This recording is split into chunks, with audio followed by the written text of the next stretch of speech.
Hello everyone and welcome to yet another tutorial on my channel. My name is Penny and this is Little by Little. I just wanted to give a quick update on the house itself. So I finished all of the final measurements and the placement of doors and windows for all 17 walls on the first floor of the house.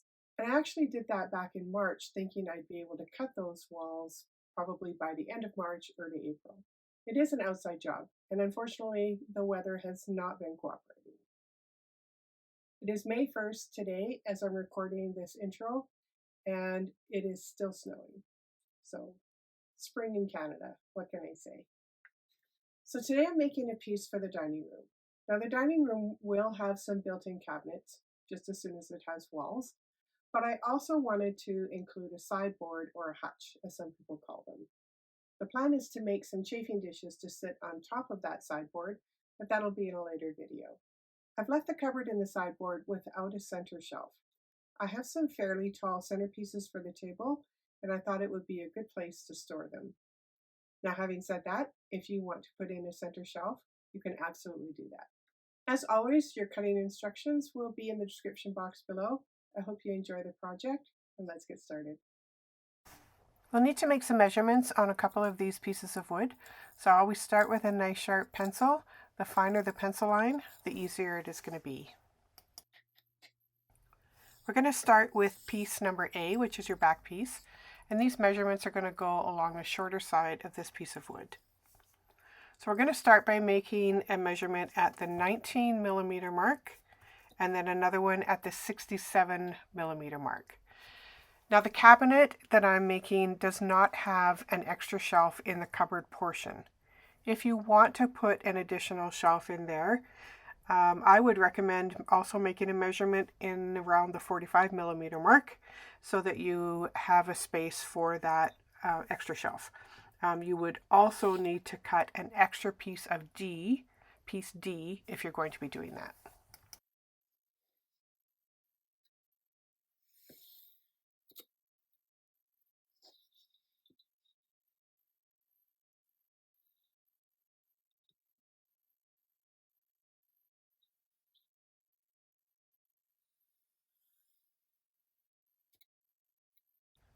Next, we're going to take our front piece, which is piece B, and the two side pieces, which are piece C.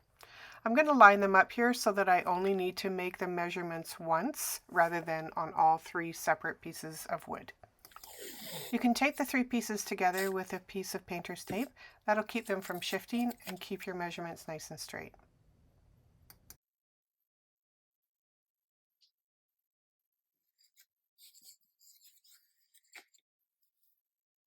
We'll start our measurements along the short side, and you're going to make a measurement at 6 1/2 millimeters, 19 millimeters, 25 millimeters, and 67.5 millimeters.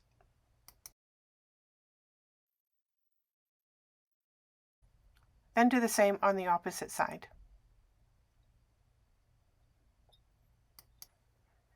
And you can go ahead and draw your lines all the way across all three pieces of wood.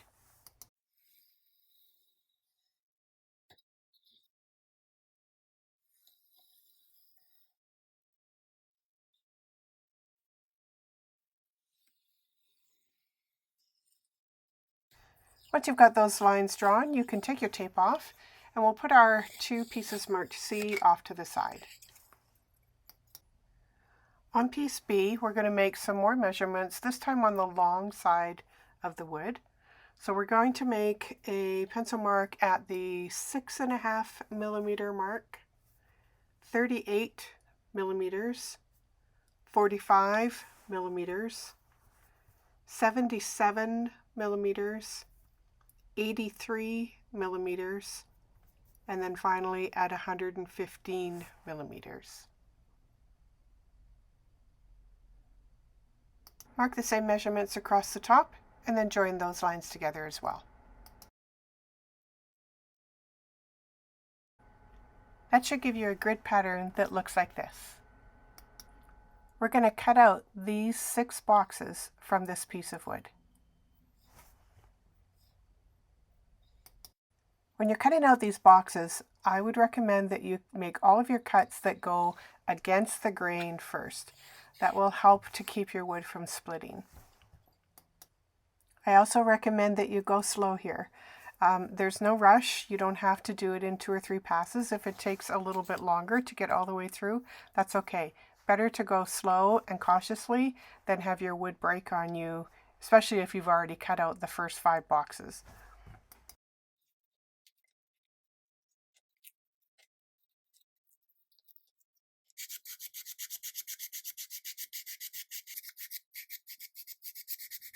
Let's bring back pieces A, D, and C. And we're going to start with one of our side pieces. So this is side C, and you just need to put some glue on one long end. We're going to place that piece on top of the back piece. Just make sure that it's flush on the top and the bottom. Next we'll add our bottom piece, and those lines that you've drawn in there, we're actually going to put our wood pieces below that line.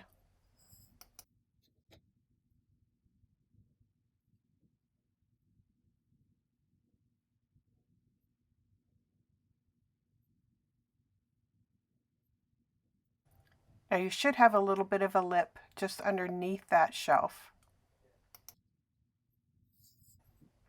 Now we're going to add that second shelf in. So this is actually the top of the cupboard and the bottom or the base for the drawers. And we're going to put this in just under the line that we drew at the 19mm mark. As well, if you've decided to put in an additional shelf in the cupboard, now would be the time to do that as well. And you can put that in somewhere in around the 45mm mark.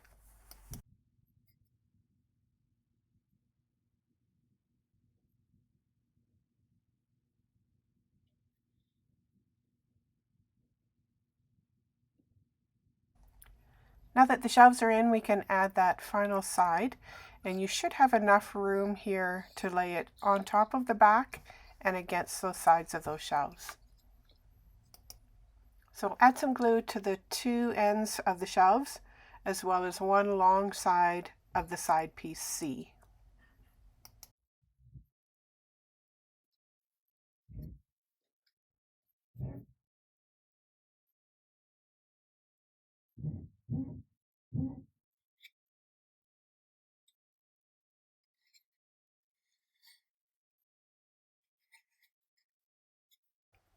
The front of the cabinet is going to go on next, and if you have it flush with the sides, top and bottom, your bottom shelf should line up with the bottom of the cutout for the cupboard, and that top shelf should line up flush with the cutout for the drawers. So let's add glue all the way around these 3 sides plus the shelf.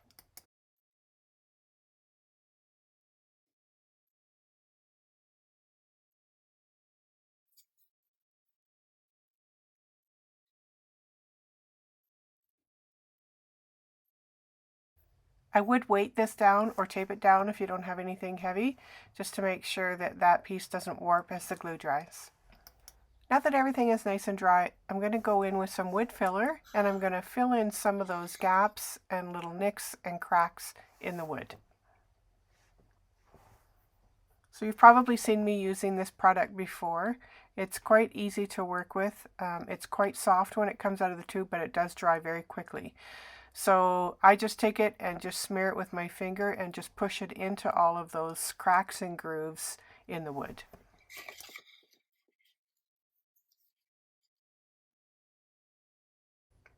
Yep, took a lot of wood filler. I think I only left it about a half an hour to dry, and it was fine. And then you can just go in with your light grain sandpaper and just sand off all the excess. Honestly, is there anything more annoying than the sound of somebody sanding? Let's move on to the cupboard doors and the drawer fronts. These are pieces F, G, H, and I, and you should have 3 of each. I've also cut some 3mm strips of wood that are going to go around the outside of the cupboard and the drawer. We're going to start with pieces H and I. So these are actually going to be inlaid into the center of the cupboard doors and the drawer fronts. So all I want to do is just bevel off the sharper edge of the top of all four sides of all of those three pieces. I just don't want it to be sharp there. I just want it to have a nice smooth curved finish. For these pieces for M, N, and O, I have given you the dimensions or the length of each of those pieces, but know that the length that I've given you is the outside point to the outside point. Now, if you don't want to worry about the measurements, you can just eyeball it just like I've done. So I'm just laying the piece across the side of the wood and then just marking off on a pencil how long it needs to be and then cutting it. You have a couple of options for cutting. If you have one of those chomper tools like you can see on the left here, you can use that. Or you can just use your X-Acto knife, whichever way works for you. Just because I'm mitering my corners doesn't mean that you have to. If you want to cut them straight across, you can do that too. The nice thing about this little chomper tool is you can adjust this bar to whatever angle you want. It makes the cutting of this strip of wood a little bit easier. The other option is just to find a 90-degree angle on your cutting mat and use that as your guide. I'm just doing one piece at a time. I'm going around all four sides of all three of the cupboard doors and then all the way around each side of the drawer fronts. So once you have all four sides cut for each piece, then you're just going to glue it onto the edge of those larger pieces and just basically make a picture frame.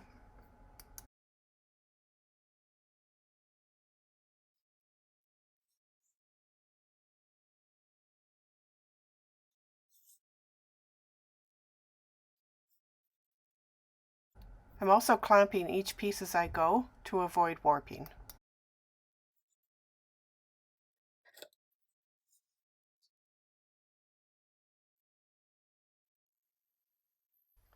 Here's what we have so far.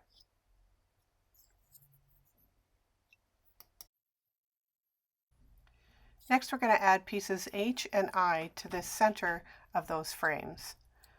Again, I'm just eyeballing it, but you should have about 2 millimeters in between the frame and the inset in the center.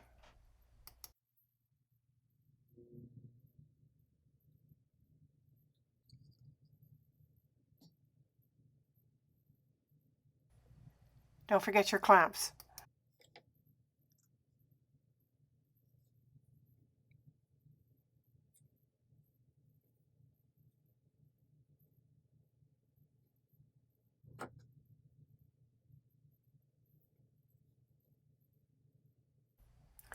As you can see, some of my mitered corners are not so great, so I'm going to go in with some wood filler and fill in some of these little cracks.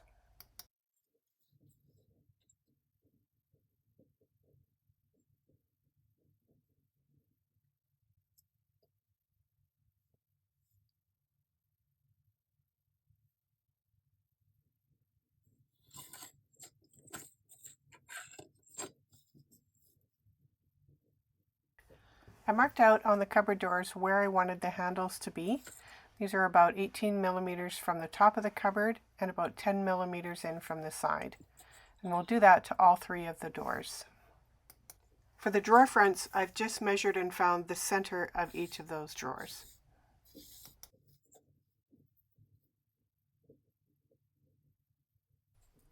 So what I have here is about a 0.6 millimeter drill bit. This is the same diameter as the pin itself. And so all I'm going to do now is just drill holes where I've made these marks on these 6 pieces.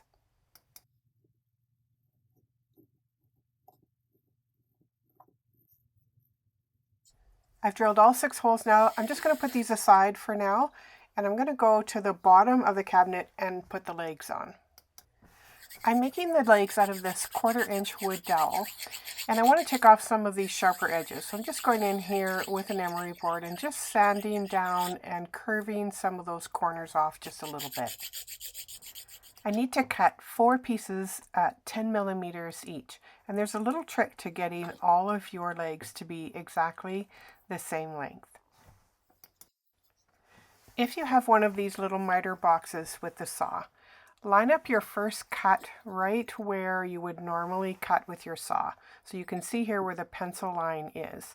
Then I take a larger piece of wood and I butt it up against that piece and take a clamp and clamp that larger piece in place. That'll act as a guide for you.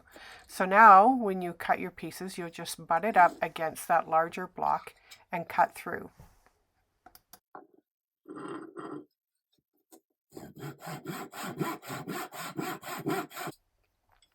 So here's our first leg that we've cut, and you can see using the miter box that it cuts very straight, which is nice. And then all you'll do is take that piece of wood and butt it up against that same block of wood and cut your second. As long as you don't move that larger block, all of the pieces should be exactly the same size.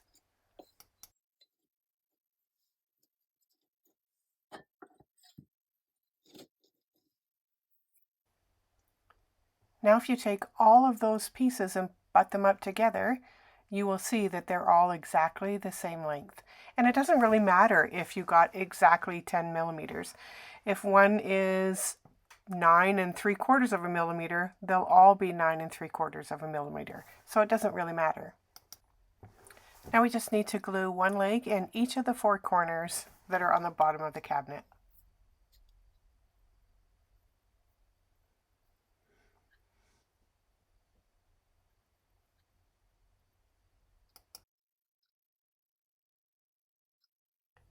Before we get to the painting stage, I just wanted to talk about hinges for a minute. So I bought these hinges thinking that they would be perfect for miniatures because that's what they're advertised, 1/12 miniature scale hinges. I should have just saved my money because they really don't work for this kind of a project. So first of all, these nails are way too long. Now I use a wood that is about 3 millimeters in width, and these little nails are 7 millimeters long. Now, if you work that out into real size, that nail would be almost 9 centimeters long. And I don't know any cupboard doors that are 9 centimeters thick. Then we have the hinge itself. Now the hinge, of course, has this rounded area which allows it to open and close. But that little area is about 1.5 millimeters thick. And again, if you're working that out into full size, that's about 13-14 millimeter gap in between the edge of your cupboard and the cupboard door. It just isn't feasible for miniature size. So you can see that gap. So instead of those hinges, I'm going to use a method that I've used before, and I'm going to be making my hinges out of fabric. So this is just a piece of white cotton fabric. You can use interfacing, which is actually what this is, or just regular cotton is fine. Cut a small strip and fold it lengthwise, not quite in half because I don't have a ton of room along the edge of the frame of the cabinet. I just want to have enough that I can glue that section here down to this edge. The larger section will go on the back of the cupboard door. Now I'm using wood glue to attach this, but you could probably use Fabri-Tac or even Mod Podge would probably work. Although I did find when I used the Podge, I did have to put extra layers to make sure that it stuck.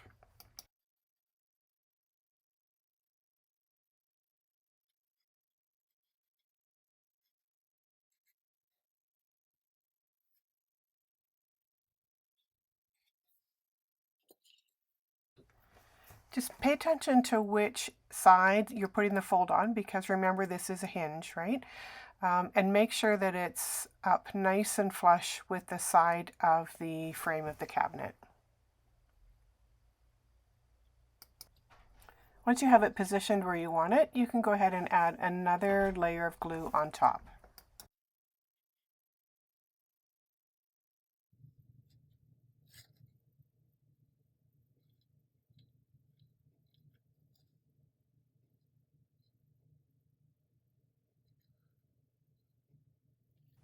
You'll also want to make sure that those folds stay open while they're in the drying process.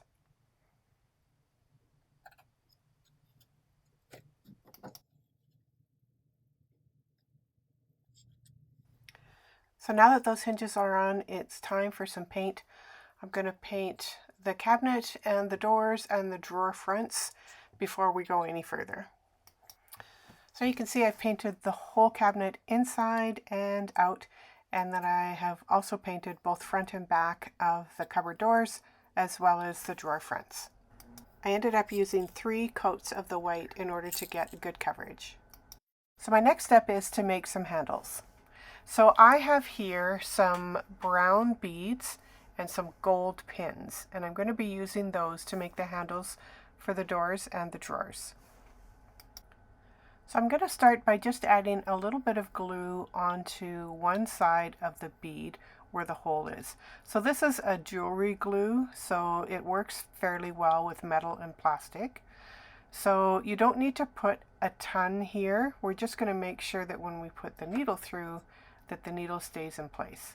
So once you've got your glue there, just slide your pin down and pull it nice and snug against the bead.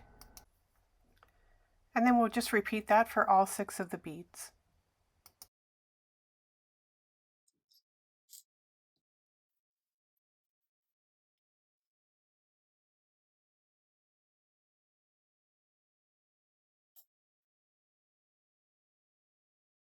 So now of course we have to cut the pins down.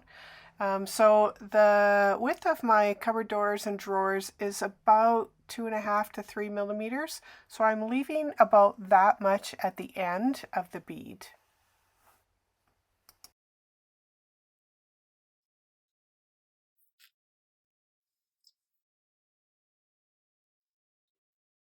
So then I'm just going to add a little bit more of that same glue to the pin side of that bead.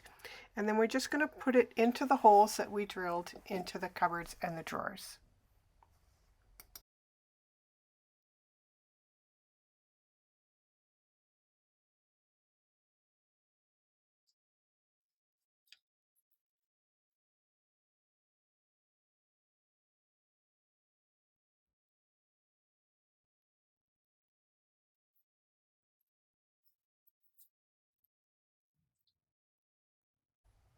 Once you've got all the knobs installed, then we can go ahead and attach those doors. So all I'm doing here is just adding some more wood glue on the upper side or the larger side of that piece of fabric. And then I'm going to put the door kind of on its side and then just press that fabric up against the door.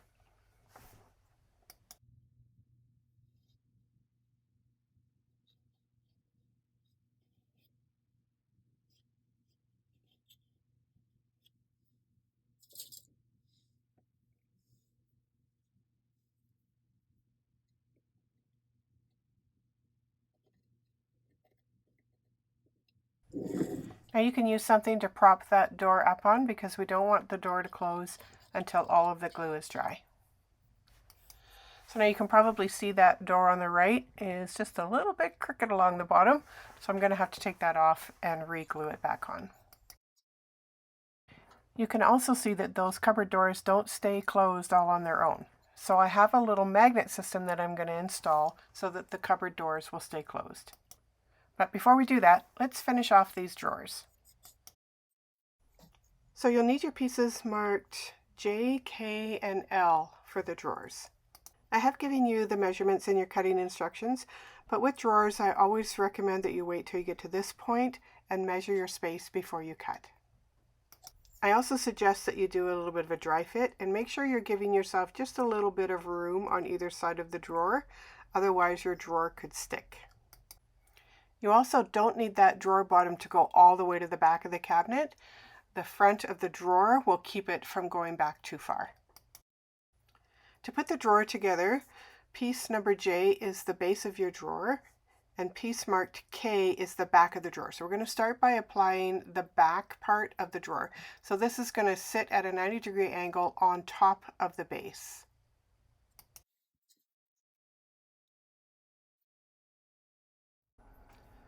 Then we're going to go ahead and put on the side pieces, which are your pieces marked L. Now you just need to put glue on one long side and one short side, and it's going to sit inside that L that you've made with the base and the back.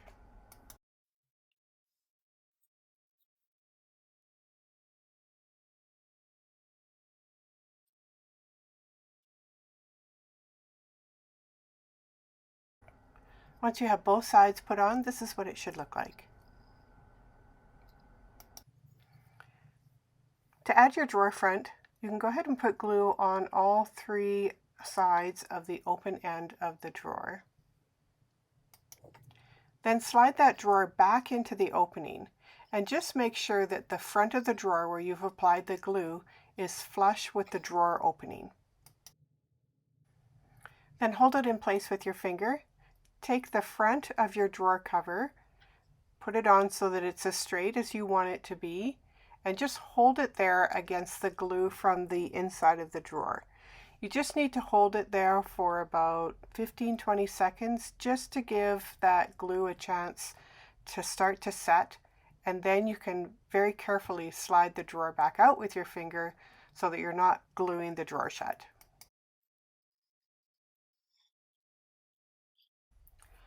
Now that the drawers are on and the cupboard doors are attached, I want to go back and make that little magnetic system that will help me to keep the cupboard doors closed. For the drawer on the right and the middle cupboard, which open kind of together facing each other, I've cut one small piece of wood that is 13 millimeters by 10 millimeters. And then I have attached to each of the shorter sides a 3 millimeter piece of wood.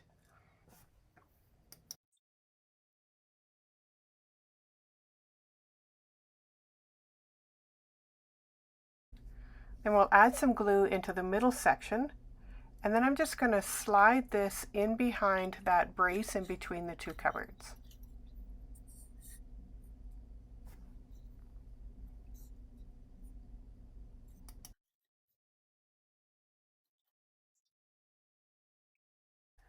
For that last cupboard on the left, I've cut that wood piece at 10 millimeters by 10 millimeters, and I only need to add one 3 millimeter piece to one side. So again, adding some glue, and then this piece is just going to slide under that brace that's on the left-hand side.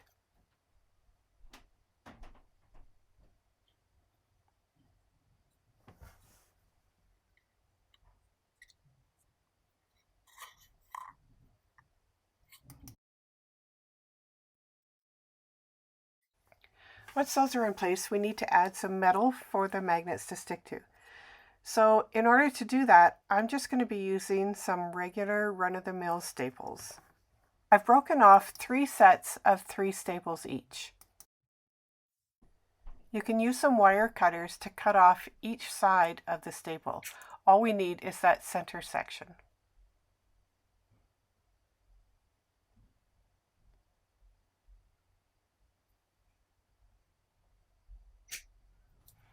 I'm also using these tiny little magnets. They're about 3 millimeters in diameter across the top and about 1 millimeter thick.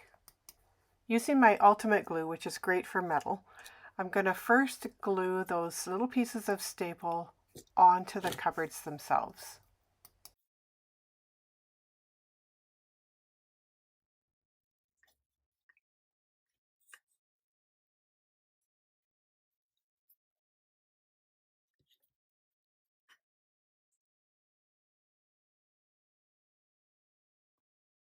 Once they're on there, just make sure that you're giving that glue lots of time to dry.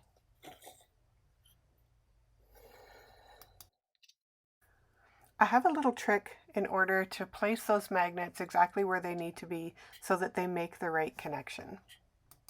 I started by just simply placing the magnet on top of the staple. I'm not using any glue here, I'm just letting the magnet sit on top of the metal.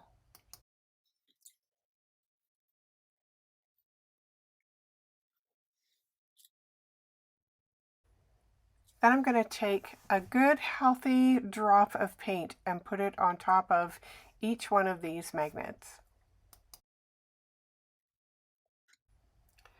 I wish now that I'd used a little bit darker colors so it would have been easier for you to see, but what happens is when you close the cupboard door, that paint transfers to the back of the cupboard door. So then you can see exactly where your magnet has to lay. Once that little dot was transferred over to the inside of the cupboard door, I went and just wiped off the excess paint from the top of the magnet. So now using that same ultimate glue or that jewelry glue, now I'm just going to go in and I'm going to glue the magnet in where that paint dot is.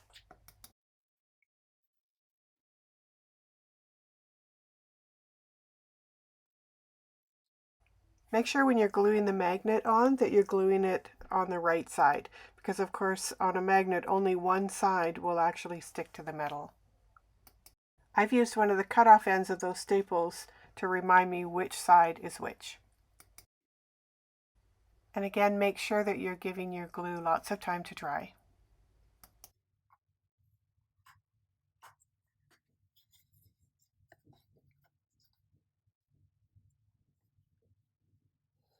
So the last step now is the top of the cupboard. So you can see here that I've tapered down one side of the cupboard so that it does have a little bit of a different shape on it. And that tapered end is going to go facing down towards the floor. But before I attach it, I want to paint it, because if I paint it after I've attached it, I know I'm going to get brown paint on my white cupboard. So let's paint it first. So I'm just using a watered down acrylic paint here. I don't have the right color of stain that I want, but certainly if you have a stain you want to use that, you can certainly do that as well. So just adding glue all the way around the top edge here. Make sure that the back of the counter is flush with the back of the cupboard, and then the rest of it, you should have a little bit of an overhang on the sides and on the front.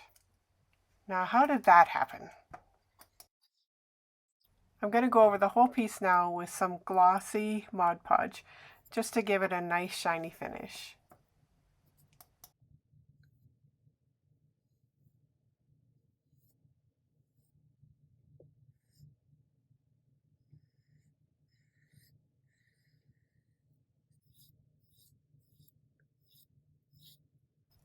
And that's it, we're done. I hope you like this little cabinet, and as always, thank you so much for tuning in and for watching. I hope you know how much I appreciate you. So, until next time, bye for now.